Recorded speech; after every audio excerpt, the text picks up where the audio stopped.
vrai, le 3 mai, c'est la journée mondiale de la liberté de la presse. C'est une journée qui aide aux professionnels des médias de réfléchir sur les enjeux en rapport avec la liberté de la presse. Et il faut dire aussi que les journalistes, à ce jour, constituent la cible de cette liberté de la presse. Parce que sans les journalistes, on ne parlerait pas de cette liberté de la presse. La liberté de la presse, elle doit son existence grâce aux journalistes. C'est comme ça qu'en ce jour comme celui d'aujourd'hui, tous les professionnels des médias devront se rappeler leur devoir qui est ultime, celui de lutter pour la liberté de la presse. Je crois que c'est important et au-delà de ça, la journée rappelle aussi au gouvernement leur engagement sur la protection de la liberté de la presse.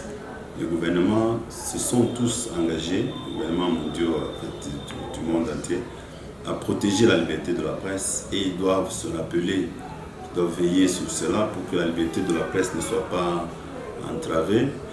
Et c'est une journée aussi qui nous aide à penser à tous ces journalistes qui ont perdu leur vie grâce à la bataille de la liberté de la presse, tous ceux qui ont milité pour la liberté de la presse et qui malheureusement ont perdu leur vie. C'est une journée qui nous permet de penser à tous ces vaillants combattants de la liberté de la presse, une pensée pieuse à tous ces vaillants journalistes. Et c'est mon petit commentaire en rapport avec la journée que nous vivons aujourd'hui.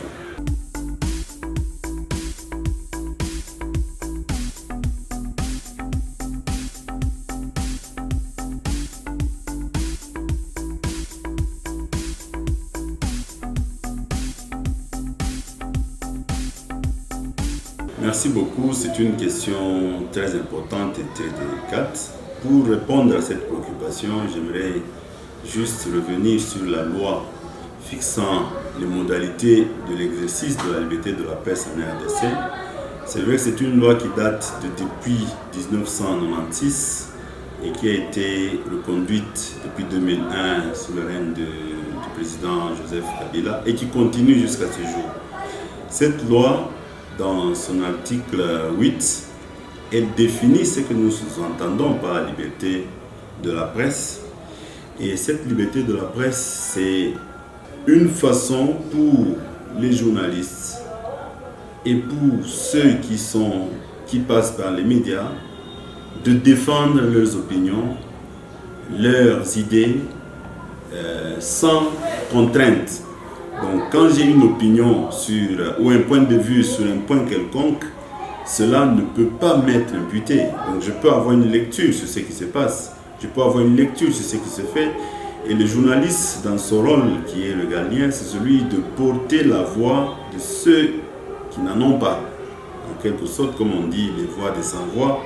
Quand il y a quelque chose qui se passe dans une communauté, le journaliste a le devoir de promener son micro pour que les gens puissent dire un petit mot sur ce qu'ils pensent sur ce qui se passe actuellement, que ce soit dans une communauté, que ce soit dans un coin ou dans notre République ou en province.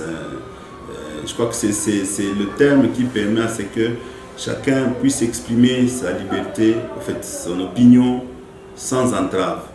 Et à l'article 9 de cette loi, on nous dit que la liberté est le principe et l'interdiction, c'est l'exception, comme je peux le dire. Donc la liberté, c'est le principe. Elle est garantie par la Constitution, comme la loi aussi l'exige, la loi le prouve, la loi 096, et la loi 96 plutôt, -002 du 22 juin 1996. Donc les journalistes, jour et nuit, ils doivent se battre pour cette liberté, pour laquelle il est en train de travailler jour et nuit pour que cette liberté soit défendue. Donc c'est la bataille des journalistes, comme je l'ai dit dans mon introduction, qui doivent militer pour que cela soit garanti.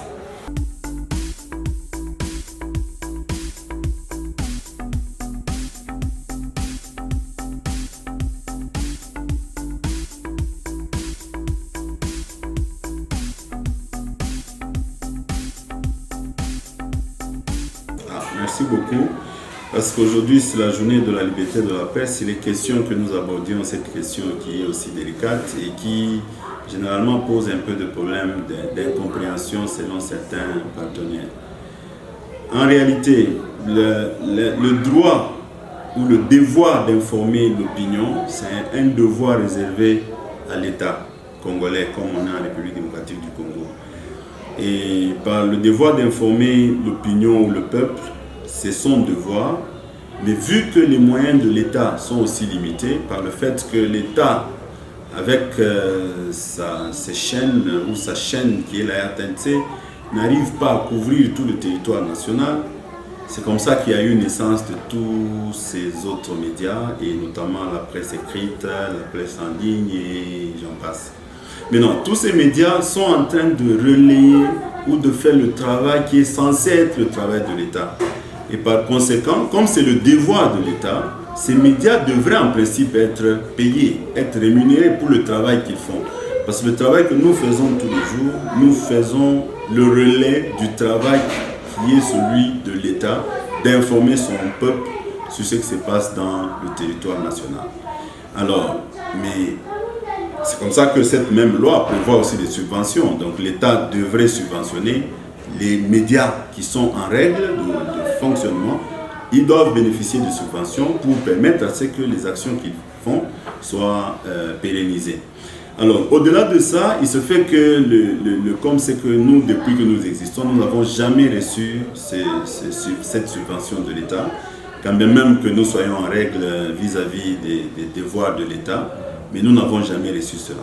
Maintenant, au-delà de cela, nous disons pour que les médias fonctionnent, parce que nous avons besoin du carburant, nous avons du personnel que nous employons, nous devons payer les loyers, nous devons payer l'électricité qu'on sort, nous devons supporter le transport. Tout ça, ce sont des charges.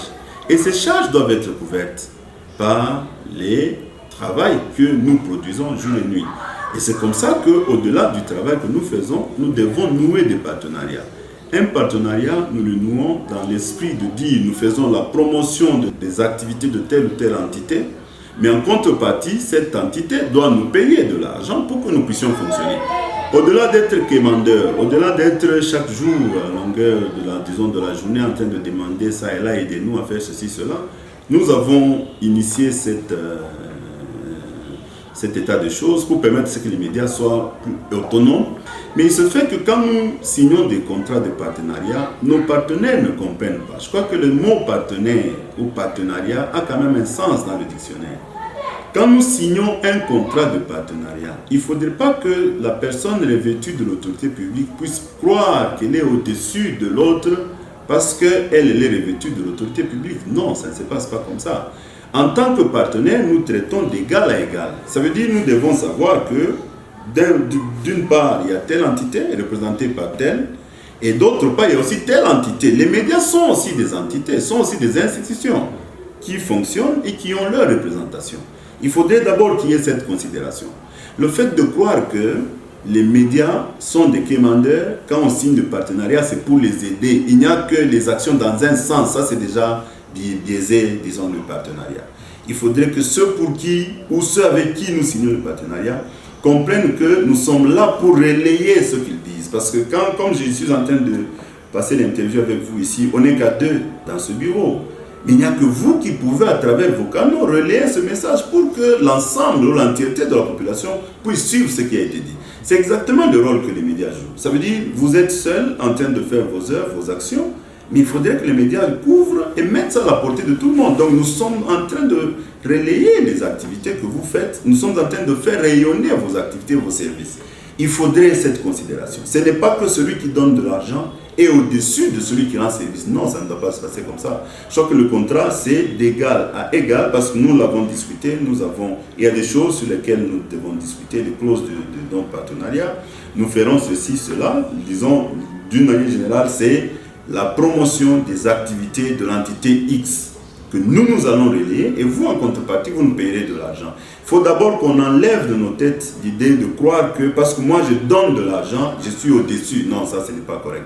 C'est ça qui fait que par moment, il y a certains responsables qui se décident à l'unanimité, donc de manière unilatérale, je crois, à briser un contrat sans convoquer l'autre partie. Ça, ce n'est pas vraiment une bonne façon de travailler, c'est un manque de considération dans le sens du partenariat. Et c'est comme ça que moi je combats cet esprit de croire que parce que l'argent vient de l'institution telle, cette institution est au-dessus d'une autre institution. Non, ça, c'est pas correct.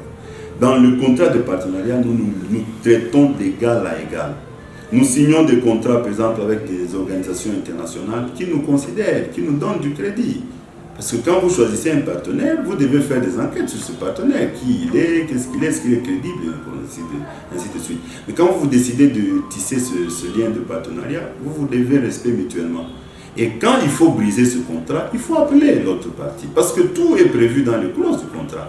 Vous devez avoir un préavis, écrire peut-être à l'autre partie, une semaine ou un mois avant selon les clauses, pour l'informer de ce que vous pensez, pour rompre, ainsi de suite. Lui aussi, s'il a des avis, il va vous le dire. Mais décider unanimement que je dois rompre ou écrire à l'autre, je crois que ce n'est pas une bonne façon de travailler, c'est un manque de considération pour le partenaire, qui généralement est le média, qui est mal considéré parce que les gens pensent que nous sommes là pour juste demander leur argent, alors que nous rendons d'énormes services. Comme je vous l'ai dit, tout ce qui se fait dans les bureaux, tout ce qui se fait sur le terrain, ce sont les médias qui mettent ça à la portée de tout le monde pour que les gens suivent et considèrent ce que vous faites aussi avec, disons, beaucoup d'amour et beaucoup de négation. Donc il va falloir que les uns et les autres, nous puissions comprendre que le partenariat, c'est de traiter d'égal à égal, c'est très important.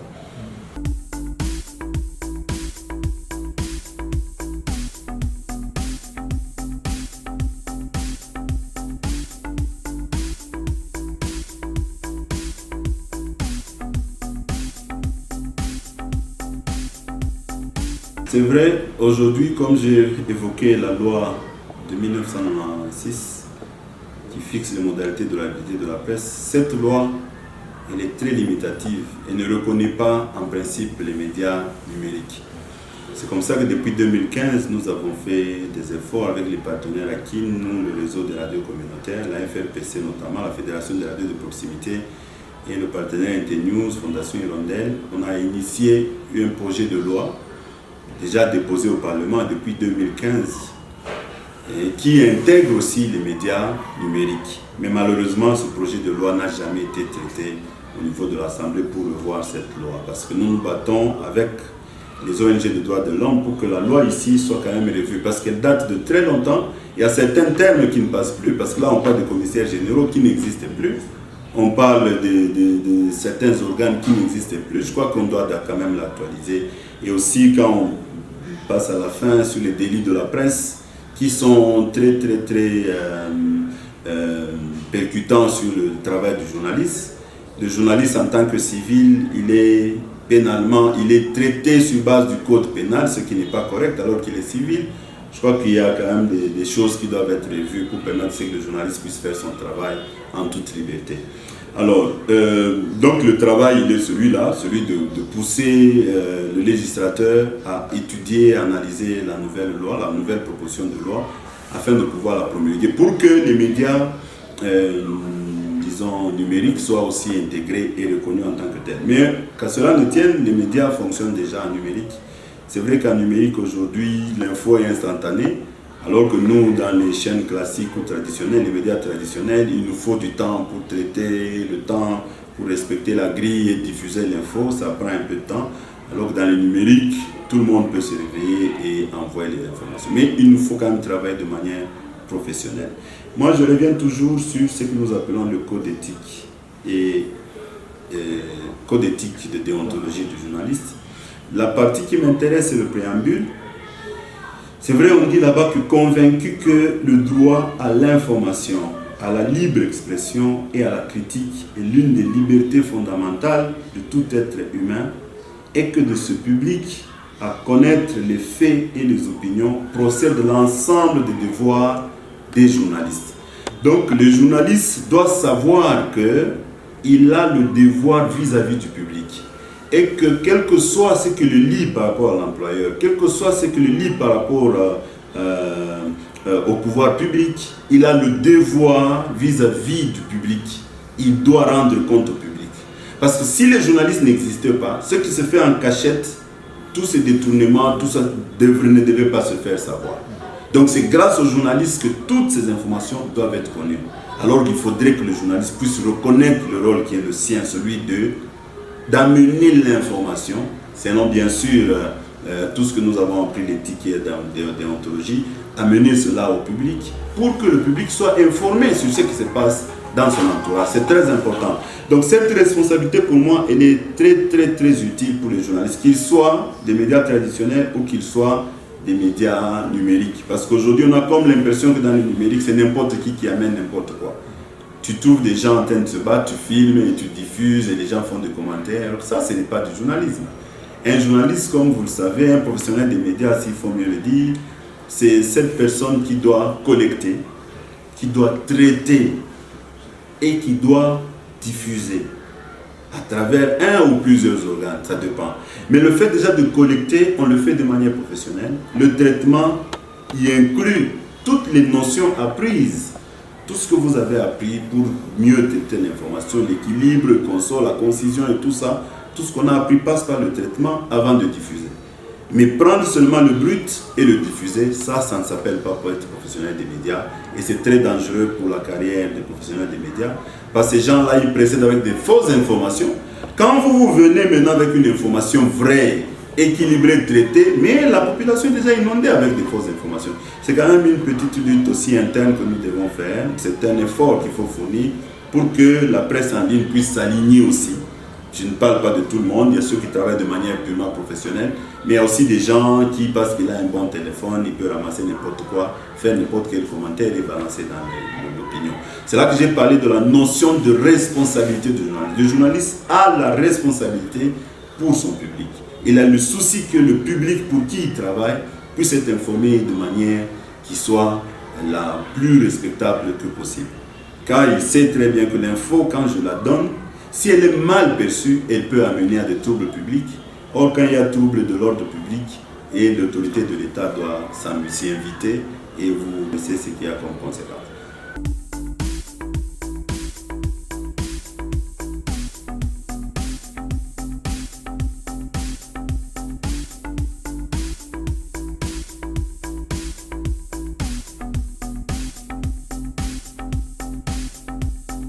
Je voudrais juste ajouter un petit mot pour dire qu'il y a certaines personnes qui pensent que les journalistes, dans l'exercice de leur profession, deviennent des ennemis ou des challengers ou des gens qui les combattent. Je crois qu'il faut mettre de côté cette façon de voir les choses. Les journalistes, d'après notre petite expérience d'une vingtaine d'années, il ne fait que son rôle, le rôle qui lui est dévolu, celui d'informer le public sur les faits qui se passent, bien sûr en tenant compte de toutes les notions apprises et du code d'éthique et de déontologie. Donc les journalistes ne peuvent pas combattre une autorité comme certains le pensent. C'est-à-dire qu'ils ne font que leur travail, il faut les comprendre en tant que tel. Ça veut dire que quand on gère une entité, on doit comprendre qu'il y a des journalistes qui ont aussi le devoir d'informer les gens sur ce que vous faites. D'abord aussi, dans le code d'éthique et de déontologie, je crois, parmi les devoirs, le devoir du journaliste, c'est celui de ne pas connaître d'entrave chaque fois qu'il doit aller faire une enquête sur n'importe quoi comme situation. Je crois que ça, c'est un devoir pour lequel le journaliste doit se battre et que les autorités doivent savoir cela. Quand le journaliste vous suit pour telle ou telle autre information, priez à lui donner ces informations-là. Parce que quand vous ne lui donnez pas ces informations, sur base des éléments que lui a, il peut diffuser un article sur ça et vous pouvez croire qu'on est en train de vous combattre. Parce que je voulais vraiment apaiser les responsables, les gestionnaires de l'autorité publique qui pensent à tort que les journalistes nous combattent. Ce n'est pas ça. Les journalistes font leur travail. Ils font leur travail qui est celui de mettre à la place publique toutes les opinions qui ont été dites, peut-être par des gens qui n'ont pas de voix. Le journaliste constitue ce genre de porte-parole pour la masse, la grande masse publique qui n'a toujours pas l'occasion de rencontrer l'autorité que vous êtes. Et on passe par les médias, on passe par les professionnels des médias qui recueillent, qui récoltent ces informations et les mettent en place pour que vous puissiez agir. Ils ne constituent pas vos ennemis comme certains le pensent. Donc, j'aurais souhaité qu'il y ait quand même harmonie entre la considération des journalistes et l'opinion de certaines autorités, certains responsables. Les journalistes ne sont jamais des ennemis des autorités, mais ils font aussi leur travail parce que c'est eux les défenseurs de la liberté de la presse. S'ils ne font pas ça, ils n'auront rien à faire. Donc vous devez le comprendre en tant que tel. Et aussi que les choses sont toujours changeantes. Peut-être aujourd'hui on occupe une position de décision, mais demain on sera aussi dans le banc. Mais le journaliste sera toujours là pour jouer son rôle, celui d'éclairer l'opinion, celui d'apporter l'information à l'opinion, que ce soit en provenance de l'autorité tout comme en provenance de la grande masse. Merci.